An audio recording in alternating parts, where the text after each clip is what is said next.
KYC करण्याचे आदेश आले पुन्हा. ज्या बहिणींनी KYC केले नाही त्यांचा हप्ता बंद होऊ शकतो. त्यामुळे KYC पटकन करा. पुढील जो 17वा हप्ता आहे ना, लाडकी बहीण योजनेचा 1500 रुपयाचा हप्ता, पुढील 17वा हप्ता, तो हप्ता तुमचा थांबायला नको पाहिजे. त्यामुळे तुम्ही KYC पूर्ण करा. आता मागच्या वेळी तुम्हाला बघा दिवाळीचा सण होता, त्यामुळे शासनाने कोणालाच नाराज केलं नाही. तुमची KYC बाकी होती, मुदतमध्ये होतं, त्यामुळे 18 नोव्हेंबरपर्यंत तर काही टेन्शन नाही. हप्ता जर यायचा आहे तर येईलच 18 नोव्हेंबरपर्यंत.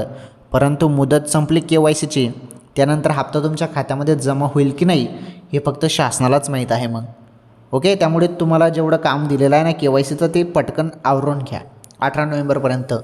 ओके, तरच तुम्हाला पुढील हप्ते भेटू शकतात बरं. नाहीतर तुमचे हप्ते थांबवले पण जाऊ शकतात किंवा बंद पण होऊ शकतात, त्याची गॅरंटी नाही. त्यामुळे KYC करा पटापट.